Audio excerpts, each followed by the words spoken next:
भाभी, आपको कुछ आता भी है? बिल्कुल गांव की गंवार लगती हो। आप जब ऐसे रहती हो, आपको देखकर कोई नहीं कह सकता कि आप इतना पढ़ी हो। हाँ बेटा, तू बिल्कुल सही कह रही है। काश मैं भी आज नौकरी कर आत्मनिर्भर बन गई होती तो ये सब मेरा मजाक नहीं बनाते। ये लीजिए मामा जी, आपकी चाय।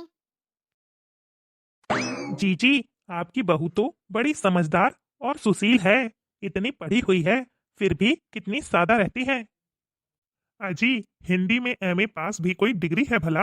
कौड़ी के भाव भी नहीं पूछता इस डिग्री को कोई। कुछ काम की नहीं है ये डिग्री दिखाने के अलावा। जब शादी करके लाए थे तब सब कुछ पता करके ही तो लाए थे मेरे बारे में। फिर ऐसे बार बार लज्जित क्यों कर रहे हैं? कभी गांव की गंवार लगती हूँ, कभी कुछ काम की नहीं हूँ, और अब तो हर बात बात में ताना दिया जाता है।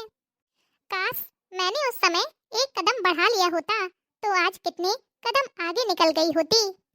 अरे जीजा जी, छोटे बेटे के लिए बढ़िया नौकरी वाली बहू ढूंढ के लाइएगा। हाँ हाँ भैया, उसकी शादी की भी बात चल रही है। अरे वाह जीजी, ये तो बहुत ही अच्छी बात है। देखा मम्मी, छोटी भाभी कितनी स्मार्ट है। घर संभालने के साथ साथ पैसे भी कमाती है। तुमसे कितने बार कहा है कि अपना ध्यान रखा करो, यहाँ वहाँ की बातें मत सोचा करो। तभी तो तुम्हें डॉक्टर ने डिप्रेशन की शिकायत बताई है। घर की बातों को दिल पे मत लगाओ। क्या इतना आसान है ये सब बातें सुनकर दिल पे ना लगाना? ये लोग मुझे ताने मारने में कोई कमी नहीं रखते। मुझे अपने आप से कभी कभी तो शिकायत होती है कि क्या बिल्कुल भी हुनर नहीं है मुझ में।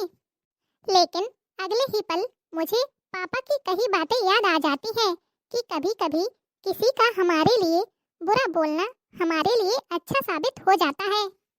बस जरूरत है तो शांति के साथ सोचने की और दिमाग से काम लेने की। लेकिन तुम्हें डॉक्टर ने मना किया है ना कि ज्यादा सोचा मत करो। ऐसी स्थिति में बच्चे पर भी बुरा असर पड़ेगा। हाँ, आप सही कह रहे हो। मेरे पोते को किसी की नजर ना लगे। थैंक यू सो मच भाभी, इतना प्यारा भतीजा देने के लिए। माँ जी, देखिए ये मैं गुड़िया के लिए लेकर आई हूँ। वो बहुत दिनों से जिद कर रही थी। बहू, तेरी हिम्मत कैसे हुई बिना पूछे कुछ खरीदने की, और वो भी तेरी बेटी के लिए?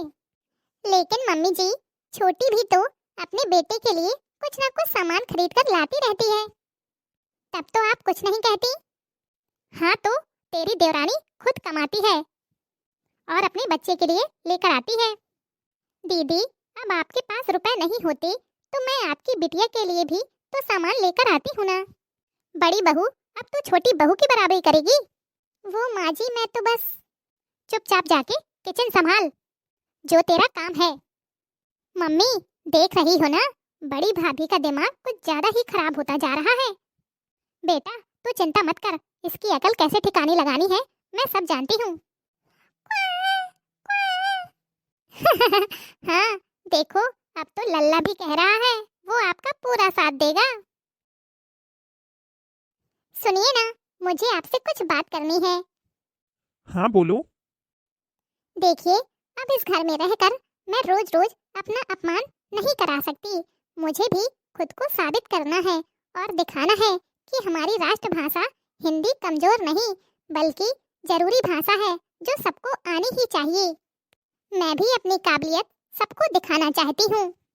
अब हमारी बेटी भी 2 साल की हो गई है और कुछ महीनों बाद उसका भी स्कूल में एडमिशन करवाना होगा। मैं सोच रही हूँ जब मैंने बीएड किया हुआ है तो क्यों ना मैं प्राइवेट नौकरी के लिए आवेदन कर दूं। और आप तो जानते हैं ना कि यहाँ पर हिंदी टीचर की बहुत मांग रहती है। ठीक है धरा, तुम्हें जैसा ठीक लगे तुम कर सकती हो, मैं तुम्हें नहीं रोकूंगा। क्या? सच में? Thank you so much. अजी सुनिए ना, हाँ क्या हुआ? वो अभी अभी स्कूल से कॉल आया था। मुझे जॉब मिल गई है। क्या सच में? अरे वाह, ये तो बहुत अच्छी बात है। हाँ जी, मैं हाथ आया हुआ मौका गंवाना नहीं चाहती। बहू, तुम्हारी हिम्मत कैसे हुई घर के बाहर नौकरी करने की? देखो इसको, इतनी छोटी बच्ची है, उसका ध्यान रखने के बजाय नौकरी पर जाएगी और बच्चों को यहाँ बाहर गैरों के भरोसे छोड़ जाओगी क्या?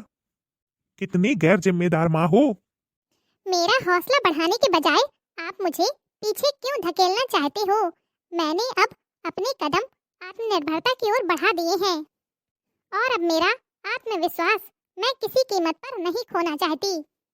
कभी सोचा है आप लोगों ने मुझे कितनी चोट पहुंचती होगी जब मैं अपने बारे में ऐसी टिप्पणियां सुनती हूँ। आपके इन तानों ने मुझे दिल और दिमाग दोनों से छलनी कर दिया है। बड़ी मुश्किल से मुझे अपना खोया हुआ आत्मविश्वास वापस मिला है। ये हिम्मत मुझे पहले ही दिखा देनी चाहिए थी, तो मैं कब की आत्मनिर्भर बन गई होती और खुद की अलग पहचान बना ली होती। तो कृपया करके मेरे बारे में अपनी राय देना छोड़ देंगे तो मेरे लिए और भी अच्छा रहेगा और आप सबके लिए भी। नहीं तो रिश्ते बिगड़ने में देर नहीं लगेगी।